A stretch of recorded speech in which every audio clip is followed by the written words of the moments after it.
अच्छा अच्छा, नहीं तो कच्चा रह जाएगा। अंदर कच्चा होता है ना, खींचे रहना।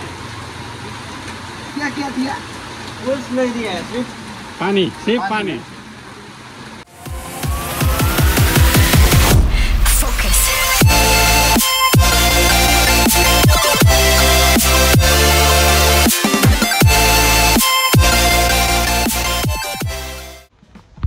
Hello everyone, welcome back to my channel Sudhi Style.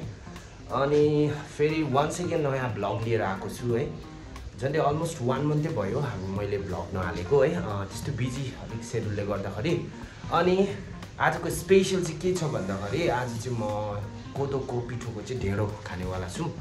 भाइको घरबाट पठाइदिएको रहेछ त्यो पिठो चाहिँ, अन्तखेरि त्यसले चाहिँ हामी बनाउने। मैले चाहिँ खाएको छुइनँ लाइफमा ढेँडो चाहिँ।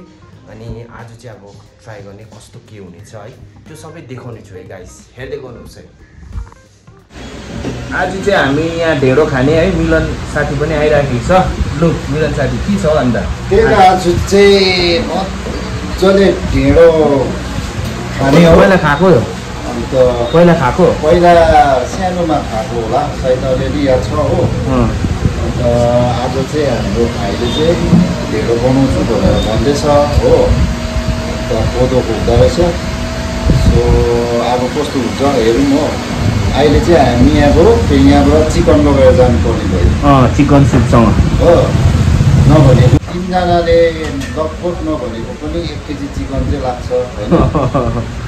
त्यहाँबाट अर्जुन भाइले त नखाने अरे हो। खाना खान्छ त्यसको लागि त अब खाना नै हो। खाना अलिकति बनाइदिनुहोस्। अन्त हेरौँ अब यसो अर्ग्यानिक पनि टेस्ट गर्नुपर्छ नि, बिर्सिनु हुँदैन। मलाई चाहिँ मनपर्छ क्या। त्यही हो, तपाईँहरू पनि अब हामी आज चाहिँ अब खाएर तपाईँहरूलाई बताउने छु है गाइस ल, के कस्तो छ है, के कस्तो हुन्छ है। त्यति नै हो ल। Okay, thank you Milan sir. आज चाहिँ हामी यहाँ अर्ग्यानिक ढेँडो कोदोको पिठोको ढेँडो बनाइँदैछ भाइले। कस्तो हुनु राम्रो हुन्छ होला होइन भाइ? आज चाहिँ ढेँडो र हामी ढेँडो र ह्याकुलाको सुप चाहिँ आज खाने हो। तर यसलाई चाहिँ डरलाग्दो चलाउनु पर्छ अरे सुनेको थिएँ। यही त छान्नु हुँदैन रहेछ।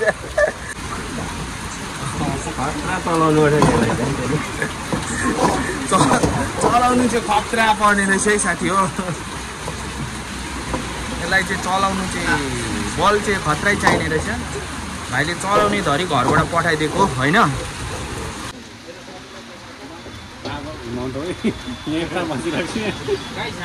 ढेँडो बनाउँदैछु नि, ढेँडो बनाइमा दम छ।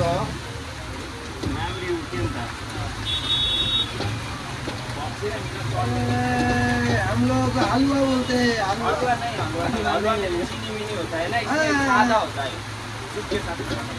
वो सेम ही थोड़ा घी होता है। हलवा में हम लोग खाता है ना, खाता है? नहीं खाता है हलवा। ये हलवा नहीं हलवा तो प्रसाद में ज्यादातर होता है, पूजा उजा।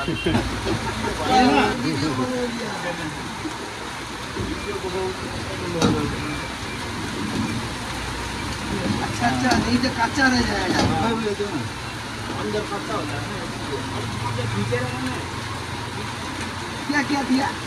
कुछ नहीं दिया है, सिर्फ पानी, सिर्फ पानी। पिठो दिया है। ये पानी में करना पड़ता है।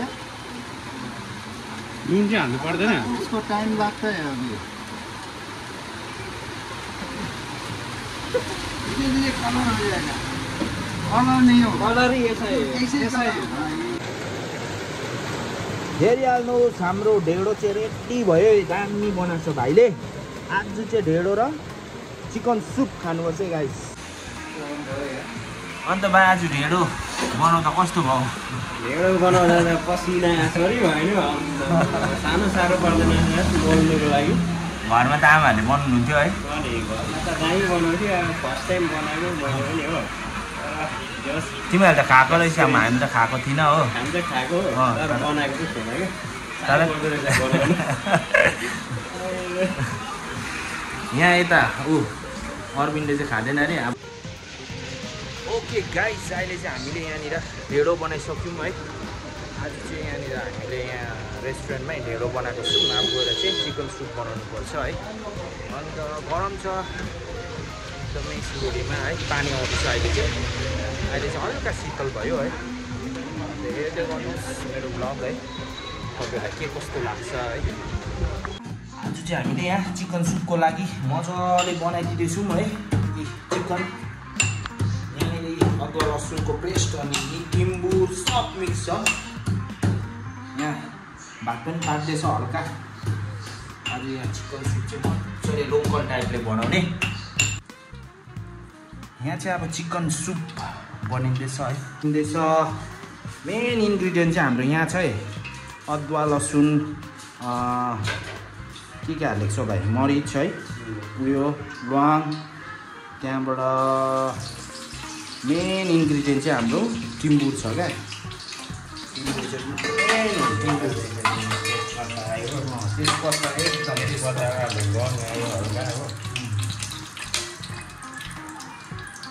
कराई सानो छ हो, कराई चाहिँ अलिक सानो भयो। सुप त अब अलिक ठुलै डेक्चीमै बनाइदिएको है।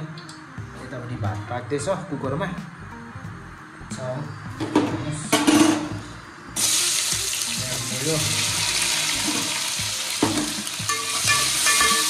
मेन सेफ चाहिँ यहाँ चाहिँ हाम्रो फेरि हो खतरा हुँदैछ। हामी चाहिँ एकदम लोकल टाइपले खाइदिउँ भनेको नि त। हाम्रो ट्रेडिसनल फुड त खानु पऱ्यो नि त होइन।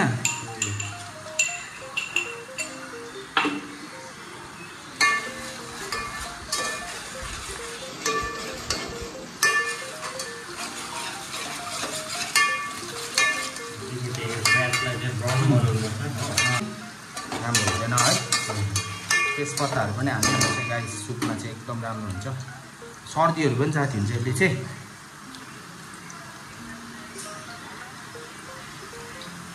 दामी हुँदैछ।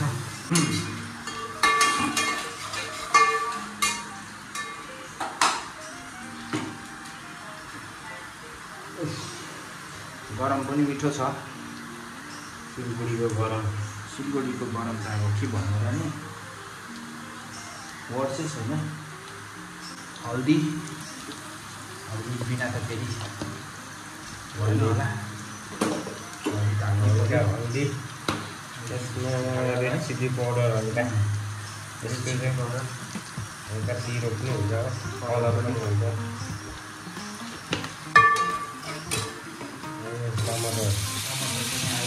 भाइ हो कुक यहाँ पनि कोही बेला यसो लोकल चिजहरू पाक्दाखेरि चाहिँ भाइले नै बनाउँछ, नभए चाहिँ अरू बेला यसो लटर बटर भए नि म बनाइदिन्छु।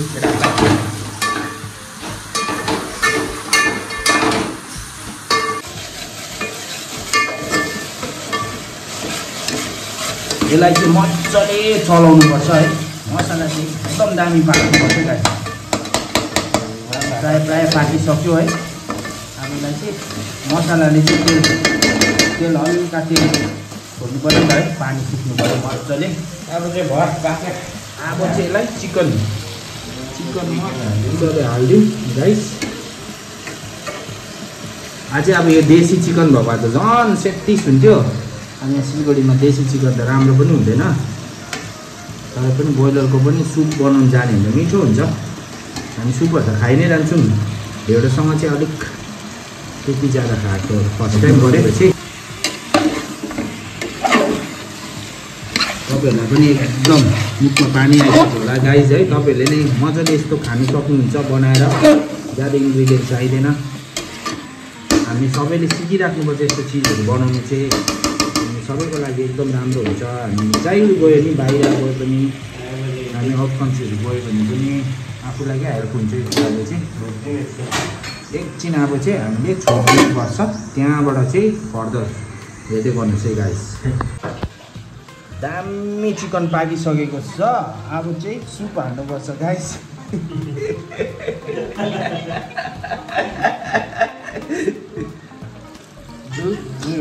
कति हाल्ने सुप चाहिँ? सुप निकै हालिदिनुपर्छ मलाई। यति भए त हुन्छ होला, पुग्छ होला। यति भए त पुग्छ। यति भए त काफी। अब यसलाई उमाल्नु पऱ्यो नि त है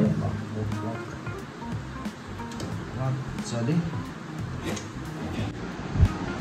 अब हामी चाहिँ यहाँनिर ढेँडो र कोदोको ढेँडो र यहाँ चिकन सुप मजाले खाने है। अब चाहिँ एकदम रेडी भइसकेको छ। Thank you so much for watching guys, and don't forget to like, share and subscribe. Bye guys.